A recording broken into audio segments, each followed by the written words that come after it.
नमस्कार साथियों, स्वागत है आपका कुमार एजुकेशन सेंटर में। आज हम बात करेंगे पंचायती राज व्यवस्था के नए टॉपिक के बारे में, जिसमें अगला चैप्टर है उत्तर प्रदेश पंचायती राज अधिनियम के बारे में बात करेंगे। ठीक है। उत्तर प्रदेश पंचायती राज अधिनियम 7 दिसंबर 1947 को लागू हुआ था। दो है, एक आपको 1947 का पढ़ना है और एक पढ़ना है आपको 1994 का 1994 का पढ़ना है। इस पंचायती राज अधिनियम में जो अधिनियम क्रमांक था वो 26 नंबर का था। ये कुछ मोस्ट इंपोर्टेंट पॉइंट हैं जो आपके एग्जाम में इनमें से एक क्वेश्चन पक्का आएगा। तो कुल कितने अधिनियम क्रमांक कौन सा था? 26वां था। कुल कितने अध्याय हैं इसमें? 9 अध्याय हैं। कुल कितनी धाराएं हैं? 119 धाराएं हैं। और कुल कितनी अनुसूचियां हैं? तो एक अनुसूचिया है। उत्तर प्रदेश पंचायती राज अधिनियम का जो उद्देश्य था, जो एम था, वो एम ये था कि स्थानीय स्वशासन संस्थान यूपी के ग्रामीण क्षेत्रों में स्थापना और उनका विकास करना, ये उनका उद्देश्य था। और इस उद्देश्य को पूरे करने के लिए ग्राम प्रशासन और ग्राम विकास बनाई गई। अगर हम बात करें रेंज की, रेंज का मतलब कि किस में कौन कौन से अध्याय में कौन कौन सी धाराएं आती हैं, तो ये धाराओं से आने वाले क्वेश्चन है। ये कंफर्म 2 से 3 क्वेश्चन इसमें से आएंगे। तो अध्याय 1 में प्रारंभिक चर्चा है कि इंट्रोडक्शन है, और जिसकी धाराएं 1 और 2 है। अध्याय 2 के अंदर ग्राम सभा की चर्चा है। किसकी चर्चा है? ग्राम सभा की। अध्याय 2 के अंदर ग्राम सभा की चर्चा है, और इस ग्राम सभा की चर्चा में इसकी स्थापना, इसके संगठन के बारे में चर्चा है। और इसका आर्टिकल कौन सा है, धारा कौन सी है इसकी? वो 3 धारा है।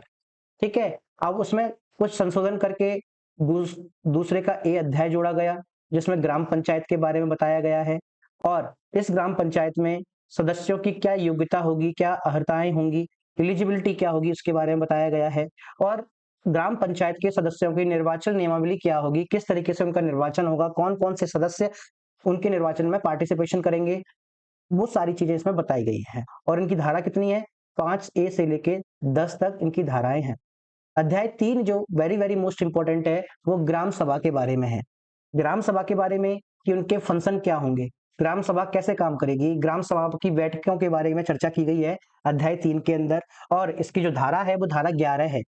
अगर हम बात करें ग्राम पंचायत, तो इसमें ग्राम पंचायत भी जोड़ा गया है, तीसरे का ए, कि ग्राम पंचायत के, देखो दूसरे के ए में तो हमने ग्राम पंचायत के सदस्यों की अर्हता के बारे में पढ़ा और निर्वाचक नियमावली के बारे में पढ़ा, लेकिन तीसरे के ए में ग्राम पंचायत के कृत्य क्या होंगे, बैठकें कैसे करेंगे ये, ठीक है, उसके बारे में चर्चा है। तो वो कहां से स्टार्ट है? धारा 11A से लेकर 14 तक स्टार्ट है। अध्याय 4 में ग्राम पंचायत की शक्तियां, कर्तव्य, कृत्य और प्रशासन के बारे में चर्चा है कि ग्राम पंचायत का प्रशासन किस तरीके से होगा। तो आप मानिए ग्राम पंचायत 2 बार आई है, एक बार ग्राम पंचायत दूसरे का ए, और दूसरा ग्राम पंचायत तीसरे का ए, और चौथा जो है अध्याय वो ग्राम पंचायत से संबंधित है। और इसमें जो धाराएं हैं वो 15 से लेके 31 तक धाराएं हैं। पांचवा जो है अध्याय, वो भूमि का अर्जन, गांव निधि और संपत्ति के बारे में चर्चा की गई है, जिसकी धाराएं हैं 32 से लेकर 41 तक। छठवां अध्याय जो है वो न्याय पंचायत था, अब इसे हटा दिया गया है। तो जो विकेंद्रीकरण करने की जो शक्ति है, सेम ग्राम पंचायत और जिला पंचायत और आपका ग्राम सभा कहते हैं, उसमें से न्याय पंचायत को हटा दिया गया है। अच्छा, एक क्वेश्चन बताइए, हरियाणा के जो खाप पंचायत है वो किस लिए मशहूर है? तो न्याय पंचायत पहले थी 42 से लेकर 94A, जो इस समय हटा दिया गया है। 7वां अध्याय बाह्य नियंत्रण के लिए है कि इसको कौन नियंत्रण कर सकता है, एक्सटर्नली कौन कंट्रोल कर सकता है, तो उसके लिए धारा 95 से लेके 96A तक है। अगर हम अध्याय 8 की बात करें तो इसमें शक्तियों तथा प्रक्रिया की चर्चा है, जिसमें धारा 97 से लेकर धारा 109A तक है। और जो 9वां अध्याय है वो नियम, उपलब्धियां तथा निरसन, रिपील्स, रूल, बाई लॉज के बारे में चर्चा की गई है, जिसमें जो धाराओं का यूज किया गया है वो 110 से लेकर 119 तक धाराएं हैं। उत्तर प्रदेश में सन 1961 में, कब? सन 1961 में त्रिस्तरीय पंचायती राज व्यवस्था लागू की गई। तो ये क्वेश्चन पूछ लेता है कि उत्तर प्रदेश में त्रिस्तरीय पंचायती राज व्यवस्था कब लागू की गई? 1961 में लागू की गई। 73वां संविधान संशोधन के अनुसार उत्तर प्रदेश पंचायत विधि संशोधन, उत्तर प्रदेश पंचायत विधि संशोधन 1994 को पारित हुआ था। तो आपको दो पढ़ने हैं, एक तो 1947 का पढ़ना है, उत्तर प्रदेश पंचायती राज अधिनियम, और जो संशोधन करके 73वां संविधान संशोधन के अनुसार जो आपका संशोधन किया गया 1947 में, कब किया गया? 1994 में संशोधन किया गया, जिसे 22 अप्रैल 1994 को प्रदेश में लागू किया गया। ठीक है, और 23 अप्रैल 1994 में राज्य निर्वाचन आयोग की स्थापना हुई। क्वेश्चन ये पूछ लेगा कि उत्तर प्रदेश में राज्य निर्वाचन आयोग की स्थापना कब हुई? तो 23 अप्रैल 1994 में।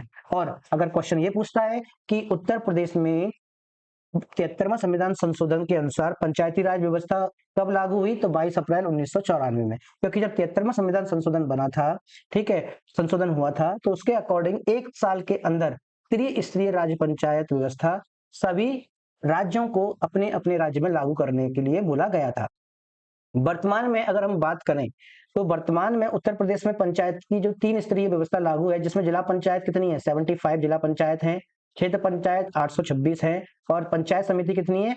58,189 पंचायत समिति है। अगर हम बात करें उत्तर प्रदेश पंचायती राज अधिनियम 1947 की, तो 1947 का अधिनियम 26 है। कौन सा अधिनियम है? 26 अधिनियम है। ठीक है, कुल अध्याय कितने हैं? 9 अध्याय हैं। कुल अनुसूचियां कितनी है? 1 अनुसूची है। और कुल धाराएं कितनी है? 119 धाराएं हैं। जो 5 जून 1947 को संयुक्त प्रांत, क्योंकि उस समय उत्तर प्रदेश किसमें था? संयुक्त प्रांत में हुआ करता था। उत्तर प्रदेश 5 जून 1947 को संयुक्त प्रांत विधानसभा द्वारा पारित किया गया, और 7 दिसंबर 1947 को डोमिनियन भारत के गवर्नर जनरल अनुमोदक द्वारा प्राप्त हुआ, जिसका उद्देश्य स्वायत्त स्थानीय सरकार की स्थापना और विकास करना है।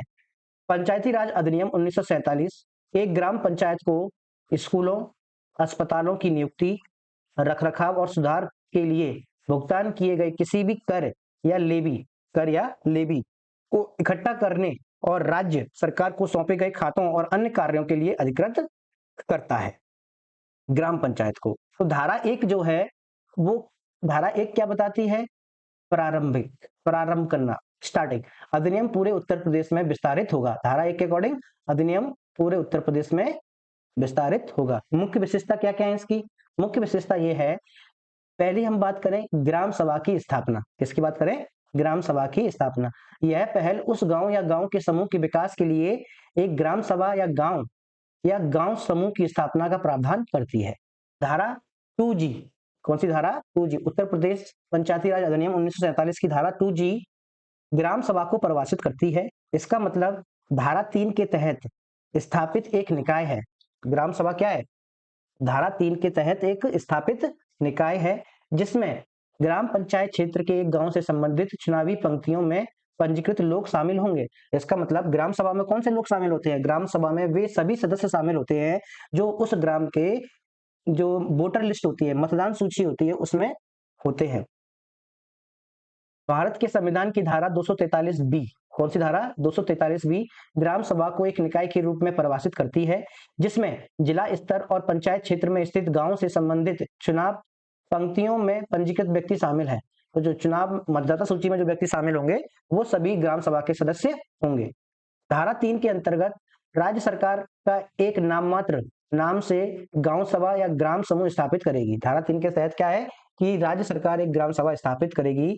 जब ग्राम सभा का गठन गांव के समूह द्वारा किया जाता था, तो सबसे अधिक आबादी वाले गांव को ग्राम सभा कहा जाता था। तो कौन सबसे अधिक आबादी वाला गांव क्या बन जाता है? ग्राम सभा बन जाता है। ग्राम सभा का उद्देश्य क्या था? ग्राम सभा की स्थापना का उद्देश्य किसी गांव या समूह का विकास करना था। एक ग्राम सभा में कितने समूह हो सकते हैं? एक ग्राम सभा में लगभग आपके कितने समूह हो सकते हैं, ये आप मुझे सर्च करके बताइएगा। ग्राम सभा के कार्य क्या है? ग्राम सभा के कार्य है जो धारा 11 का भाग 5 में दिखाए गए हैं।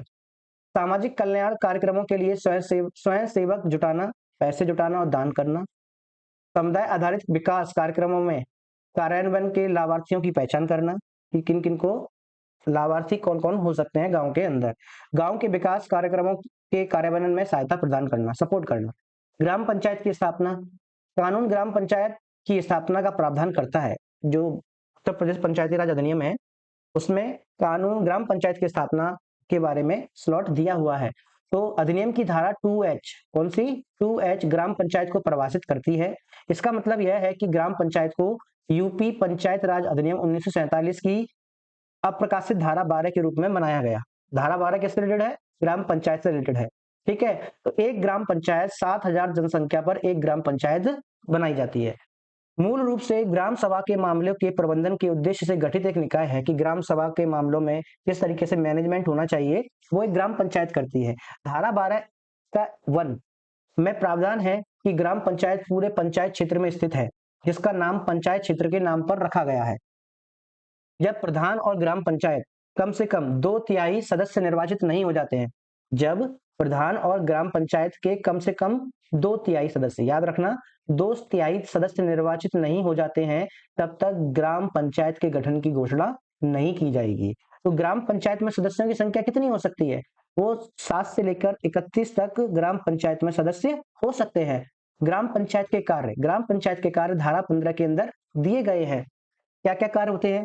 कृषि एवं कृषि को बढ़ावा देना एवं विकास करना, मैदानों एवं चारागाहों का विकास करना, भूमि के विकास में सरकार की सहायता करना, लघु सिंचाई परियोजना से जल वितरण का प्रबंधन एवं सहायता करना, डेयरी मुर्गी पालन आदि को बढ़ावा देना, घाटियों में मत्स्य पालन का निर्माण करना।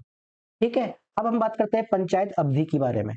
पंचायत अवधि धारा 12 के भाग 3 में प्रावधान है कि ग्राम पंचायत का जो कार्यकाल होगा उसकी पहली बैठक से लेकर 5 वर्ष तक का होगा। कब तक का होगा? पहली बैठक से 5 वर्ष तक का होगा। और धारा 95(1)(f) के तहत निरस्त नहीं किया जाएगा। क्या नहीं किया जाएगा? निरस्त। तो इसका मतलब ग्राम पंचायत क्या है? आपकी स्टेबल सरकार है। ग्राम पंचायत निर्माण के लिए चुनाव का अंतिम रूप दिया जाएगा। ग्राम पंचायत का निर्माण को लिए चुनाव को अंतिम रूप दिया जाएगा 5 अवधि की समाप्ति होने से पहले। कब दिया जाएगा? 5 वर्ष की अवधि समाप्त होने से पहले, या फिर इसके विघटन की तारीख से 6 महीने की अवधि समाप्त होने से पहले। देखिए, अगर 6 महीने की अवधि रह गई है किसी ग्राम पंचायत के कार्यकाल को कंप्लीट होने में, तो उस लास्ट के 6 महीने में कोई भी ग्राम पंचायत का चुनाव नहीं होता है। ठीक है, वही ग्राम पंचायत क्या करती है? काम करती रहती है। लेकिन अगर 5 साल से पहले सपोज करो 3 साल के अंदर ही क्या हो गई, ग्राम पंचायत विघटित हो गई, तो उस ग्राम पंचायत का कार्यकाल जो समाप्त हो गया है, 3 साल पहले ही समाप्त हो गया है, जो नई ग्राम पंचायत बनेगी वो पूरे 5 साल के लिए नहीं बनती है, वो बनती है शेष समय के लिए। कि अगर 3 साल में कोई विघटित हो गई तो 2 साल बचे, तो 2 साल के लिए क्या होगा? उस ग्राम पंचायत का गठन किया जाएगा। ठीक है, जो कि खर्च ना किया गया हो जारी रहता रहेगा, जो पैसा ट्रांसफर हुआ है वो शेष जारी रहेगा। प्रधान कार्यालय के बारे में बात करें तो प्रधान कार्यालय का मतलब है कानून ग्राम पंचायत के प्रधान को इसका अध्यक्ष बनाने का प्रावधान करता है। जो ग्राम पंचायत का प्रधान होगा वो प्रधान कार्यालय का क्या होगा? अध्यक्ष होगा। धारा 11B ग्राम पंचायत के प्रधान का चयन पंचायत क्षेत्र के निर्वाचन क्षेत्रों की पंक्तियों में पंजीकृत व्यक्ति द्वारा होता है। मतलब ग्राम पंचायत में प्रधान का चयन करते हैं तो पंचायत क्षेत्र में जितने भी व्यक्ति मतदान सूची में आते हैं वो सारे इसमें पार्टिसिपेट करेंगे। 11 के बी में भाग 6 में ये भी लिखा है प्रधान के पद का कार्यकाल ग्राम पंचायत कार्यकाल के साथ मेल खाएगा। मतलब इनका भी कार्यकाल कितना होगा? 5 वर्ष के लिए होगा। अब नेक्स्ट आता है महिलाओं के लिए आरक्षण। किसके लिए आरक्षण? महिलाओं के लिए आरक्षण। तो देखिए, महिलाओं के लिए आरक्षण का धारा 11A के 4th भाग में दिया गया है। तो इसमें बताया गया है कि उपधारा 3 के तहत, किसके तहत? उपधारा 3 के तहत प्रधान के आरक्षित पदों की संख्या, किसकी? प्रधान के आरक्षित पदों की संख्या सहित प्रधानों के कार्यालयों की संख्या का 1/3 से कम नहीं होना चाहिए। तो महिलाओं को आरक्षण कितना है? 1/3 से कम नहीं होना चाहिए। जैसा भी मामला हो, महिलाओं के लिए आरक्षित है। मतलब महिलाओं के लिए आरक्षण कितना है? 1/3। 33% यूपी में है, लेकिन जबकि अगर हम बिहार की बात करें तो बिहार में महिलाओं को जो आरक्षण दिया गया है वो 50% आरक्षण दिया गया है। आई होप आपको ये समझ में आया होगा। आपका दिन शुभ हो। आप ऐसे ही हमारे चैनल को पसंद करते रहिए और आपको आगे आने वाली क्लास भी मिलेगी। आगे आने वाली क्लास जो है वो पंचायती राज व्यवस्था का संवैधानिक आधार के बारे में हम बात करेंगे, जिसमें आप राजीव गांधी की सरकार और मोरारजी